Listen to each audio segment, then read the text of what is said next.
Hello everyone, welcome back to the channel India's youngest tutor. So today we will do exercise 3.1. Earlier we have done the whole chapter of chapter 3, the world of numbers. तो आज हम पहले exercise करने जा रहे हैं इनकी exercise 3.1. तो देखिए ये फर्स्ट क्वेश्चन मैंने बोर्ड पे लिख दिया है. तो देखिए a merchant in the port city of Lothal is exchanging bags of spices for copper ingots. He receives 15 ingots for every 2 bags of spices. If he brings 12 bags of spices to the market, how many copper ingots will he leave with? तो देखिए ये question मैंने अभी read कर लिया. अब इसका meaning बताता हूँ आपको. एक मर्चेंट है पोर्ट सिटी ऑफ लोथल में, तो वो अपने जो मसालों के बैग होते हैं वो एक्सचेंज करता है कॉपर इनगोट्स से. तो अगर वो 15 इनगोट्स का 2 मसालों के बैग देके 15 इनगोट्स रिसीव करता है, तो फिर वो 12 बैग्स ऑफ स्पाइसेस देके कितने इनगोट्स लेगा. तो देखिए अब हम सॉल्व करेंगे. कितने हैं 2 bags of spices equals to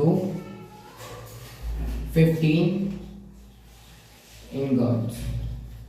So 12 bags of spices equals to how many ingots? हमने एक क्लास में पढ़ा था कि ये यूनिटी मेथड अप्लाई होगा इसमें. जैसे देखिए हमने यूनिटी मेथड पढ़ा था क्लास 8 में कि 2 बैग्स स्पाइसेस के तो 15 इंगोट्स मिले हैं. तो 12 बैग्स में कितने होगा, ये हम मल्टीप्लाई करेंगे और वो डिवाइड 12 इंटू 15 अपॉन 2. 2 1 जा 6 जा इक्वल्स टू 90 इंगोट्स. देखिए अब इसमें हमने करा क्या, इसमें 2 बैग्स ऑफ स्पाइसेस थे, 15 इंगोट्स मिले थे उसे 2 बैग्स ऑफ स्पाइसेस पे. तो हमें 12 बैग्स पे कितने इंगोट्स मिल गए, हमने इसको मल्टीप्लाई करा फिर डिवाइड कर दिया. 12 इंटू 15 अपॉन 2. 2 से 12 कैंसिल हो गया 6. तो 16 5 जा 6 5 सॉरी 15 6 जा 90. तो so the final answer is 90 ingots. तो इस क्वेश्चन का आंसर है 90 ingots. So we will move on to the second question. This is question number 2. So I am reading this question. Look at the sequence of numbers on one column of the Isango bone. ये एक ancient time में एक ये system use होता था major करने के किसी भी चीज को. 11 13 17 and 19. What do these numbers have in common? List the next 3 numbers that fit this pattern. तो इस क्वेश्चन में क्या कह रहे हैं, देखिए इन सीक्वेंस को देखिए नंबर्स की. एक कॉलम में इसांगो बोन के, इसांगो बोन एक एंशिएंट टाइम में यूज होने वाला स्केल था. जैसे आजकल मीटर हो गया वैसे ही इसमें 11 13 17 एंड 19 है ये नंबर. तो इसमें बोल रहे हैं इन सब नंबर्स में कॉमन क्या है. तो हमने आप सबने देखे होंगे कहते हैं प्राइम नंबर सुने होंगे.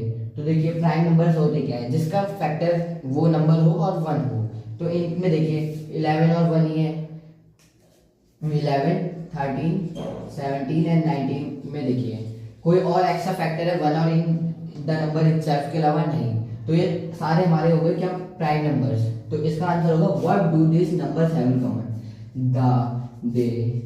These all numbers are prime numbers. ये सारे नंबर हमारे प्राइम नंबर. फिर कह रहे हैं list the next 3 numbers that fit this pattern. फिर बोल रहे हैं इसके नेक्स्ट 3 नंबर बताओ जो इस पैटर्न में फिट हो रहे हैं. तो हमें नेक्स्ट 3 प्राइम नंबर लिखने हैं. तो 19 के बाद क्या हो सकता है, 21 हो नहीं सकता, 22 हो नहीं सकता, तो 23. फिर उसके बाद आएगा हमारा 29, 28 तो 14 2 हो जाता है तो 29. नेक्स्ट हमारा 31, 30 हो जाता है 15 2. तो आंसर हमारा हो गया ये these 3 numbers. List the next 3 numbers that fit this pattern are 23, 29 and 31. So this is the answer. So moving on to the third question. So this is question number 3. So I am reading this question first. We know that natural numbers are closed under addition. The sum of any 2 natural numbers is always a natural number. Are they closed under subtraction? Provide a couple of examples to justify your answer. I know that आपको थोड़ा ये question समझ नहीं आया होगा. देखिए इस question में क्या कह रहे हैं, हम सब जानते हैं जो नेचुरल नंबर्स होते हैं, नेचुरल नंबर्स होते क्या हमारे 1 2 3 सारे काउंटिंग नंबर जो भी काउंटिंग नंबर होते हैं वो क्लोज अंडर एडिशन प्रॉपर्टी के अंदर है. जैसे कोई भी 2 नेचुरल नंबर को ऐड करो 2 + 3 ये 5 आएगा, तो ये हमेशा नेचुरली होगा. The sum of any 2 natural number is always a natural. जैसे 5 plus 2 equals to 7, 6 plus 3 equals to 9। देखिए सारे नेचुरल नंबर हैं, तो फिर ये कह रहा है R T close under subtraction, मतलब ये सारे नंबर्स क्लोज अंडर सब्ट्रैक्शन है, मतलब किन्हीं भी दो नंबर को सब्ट्रैक्ट करो नेचुरल नंबर को तो फिर वो नेचुरल नंबर आएगा। तो देखिए 2 minus 3 equals to -1, 5 minus 2 equals to 3, 6 minus 3 equals to 3। देखिए अब इसमें ये दो का तो नेचुरल नंबर आ गया, 5 minus 2 3, 6 minus 3 equals to 3, तो इसका नहीं आया, 2 minus 3 equals to -1 आ गया। ये इंटीजर्स है हमारे, तो ये हमारा नो हो गया इसका आंसर। तो are they close under subtraction? No, they are not close under subtraction, क्योंकि किन्हीं दो, ये दोनों हमारे नेचुरल नंबर्स हैं 2 और 3, इनको सब्ट्रैक्शन करा तो -1 आ रहा है, ये आंसर हमारा रॉन्ग हुआ। और ये मैंने बोलता हमें एग्जांपल दीजिए, एग्जांपल हमने ये दे दिया है। So this question is over, moving on to the fourth question. So the final answer is no, they are not closed under subtraction. No, they are not closed under subtraction। और couple of examples मैंने आपको पहले दे दिए थे, वो जो दिखाए थे 2 plus 3, like 2 plus 2 minus 3 -1, 4 minus 6 minus 2, ये एग्जाम्पल होगा, कपल ऑफ एग्जाम्पल्स हमारे। सो फोर्थ क्वेश्चन नोट कर। तो देखिए ये हमारा फोर्थ क्वेश्चन, तो मैं इससे पहले पढ़ ले रहा हूँ। Ancient Indians use the joints of their fingers to count, a practice still seen today। Each finger has 3 joints and the thumb is used to count them। How many can you count on one hand?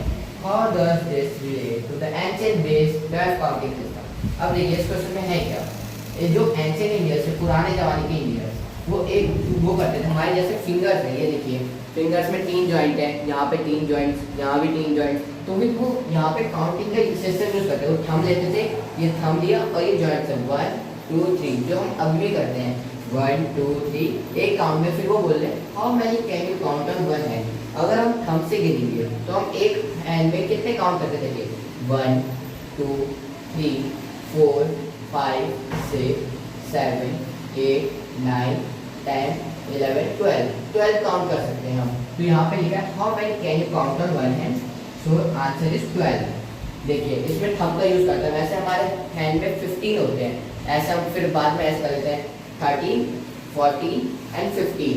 तो वरना हमने यहाँ पे आज question में था कि thumb से करना है, तो यहाँ पे थंब तो यूज नहीं हो रहा है, तो 12 हम काउंट कर सकते हैं थंब से। तो इसका आंसर है how many can you count on one hand, answer is we can count 12 numbers in one hand। Then how does this relate to ancient based 12 counting system? मतलब 12 काउंटिंग सिस्टम से कैसे relate है ancient? तो ये सब 12 count कर रहे हैं, तो 12 काउंटिंग सिस्टम से रिलेट हो गया, काउंटिंग 12 हो गया। So I am ending this video here only because exercise 3.1 is over. तो हमारी नेक्स्ट वीडियो होगी एक्सरसाइज 3.2 में। So thank you and have a nice day. Don't forget to like, subscribe and share.